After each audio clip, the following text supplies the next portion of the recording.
The Kenya Organic Agriculture Network (KOAN) has opposed a move to scale up applications of genetically modified organisms, claiming it might be used to sneak in extreme science into food crops. KOAN says the government is being baited to spread the use of Bt cotton, a pest-resistant technology, only for biotechnologists to introduce controversial science like gene engineering. The concern we have as a sector is often, particularly in third world countries or developing countries, biotechnology is being used to mask hidden technologies that are very controversial. So we don't have an issue with biotechnology, but we do have an issue with some of the practices under biotechnology. Genetic engineering being one of them that creates GMOs. We now have others, new technologies coming up like gene editing, gene drives, synthetic bio, which are generally genetic modification under another name. The position of the global organic movement is that we do not accept genetic engineering in agriculture because we consider genetic engineering as an unnatural practice. I know gene mutation happens naturally, which is okay, but we consider the gene mutation done in genetic engineering is not natural. It's induced by scientists, it's induced in the laboratory, and therefore not natural. And because we are based on the pillars of ecology, organic farming is based on the pillars of ecology, fairness, health. We believe genetic engineering does not espouse those values. Applications of GMO as in the recent past received the highest endorsement in state circles, following the president's remarks for the fast-tracking of the release of genetically modified cotton. The government plans to launch farming of Bt cotton in January next year, while farmers are expected to plant their first seed in March. We have a president who cares a lot for us. And I think President Uhuru is very keen on doing the right thing for Kenyans. He has the heart of people. And I think my view is that maybe he was ill-advised on this issue. The pressure to commercialize Bt cotton is a pressure that is, in our view, as a sector, coming from multinational corporations to open the space for GM crops in Kenya. However, Dr. Margaret Karembu, the director of the International Service for the Acquisition of Agri-Biotech Application (ISA), disagrees with Wanjiru, saying the system of assessing food safety as a result of the use of biotechnology are so intense, leaving no room for malicious or extreme science to be sneaked into the country. What I would say is, from the scientific point of view and the thorough assessment scientifically that has been done on biotech crops that are already in the marketplace, there has never been any where there has been a correlation between any form of those illnesses to the technology or to the product. So we have not, thousands of research have been conducted, peer-reviewed and rechecked, and there has not been any that has come up with a clear or any relationship between the technology or products of biotechnology and any ill health. So that problem of misinformation about the health effects has not been proven by science. If you look at countries, the countries that have even approved these products, these are big, giant countries where we will not say that they care less about health than Kenyans care about health.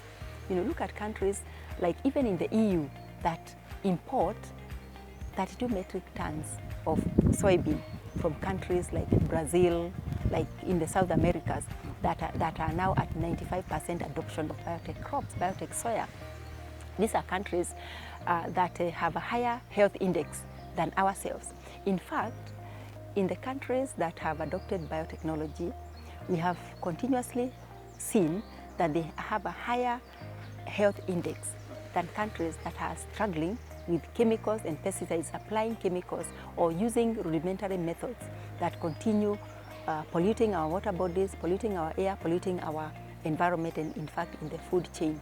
So the healthy foods, we would say that biotech foods are as safe as traditional. In fact, they might be safer than traditional foods because biotech, if you apply biotechnology to produce food, it has to go through a thorough safety assessment, health assessment.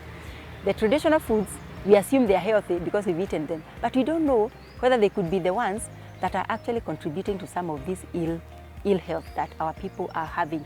Indeed, when you look at Kenya, for example, we have had higher incidences reported of cancer cases and kidney failures and organ failures. But we don't have any crops that we are growing currently. If you compare that with the developed countries that have adopted technology, the incidences are much lower. Cowan, however, insists that BT cotton is erroneously being sold as raw materials for textiles, yet most of it will end up as food or feed. The lobby group insists that cotton should be categorized as a food crop and not a fiber crop because 60% of the cotton is either used as feed under the cottonseed cake or food under the cottonseed oil. Therefore, relevant research needs to be done to ensure it is also safe to be used as feed or food.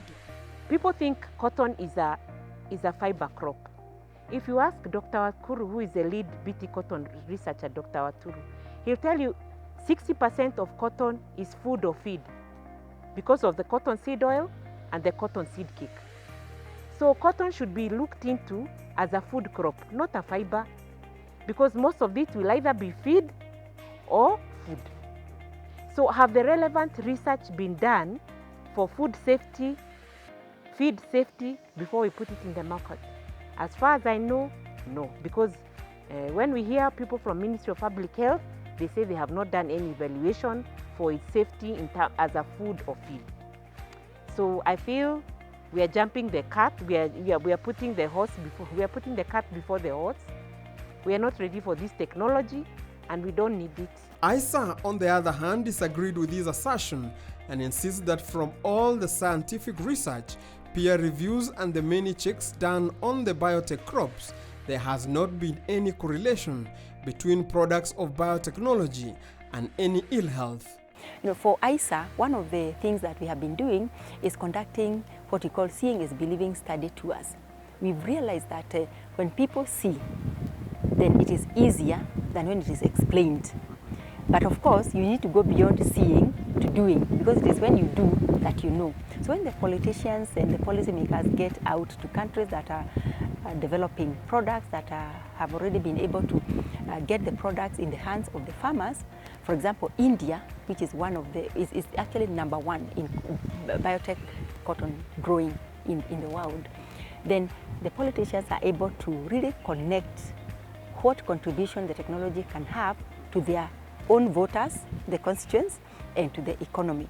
And recently we had a study tour that was I would say it was quite successful, because when you see small little farmers in India, half an acre or less, growing cotton that is free of the bollworm, protecting the balls from infestation, then that becomes a very powerful message for our politicians. And we are really happy that they have come back and they are also helping pass that message about the opportunities that we are losing by holding on to myths and misconceptions that are not based on any scientific evidence.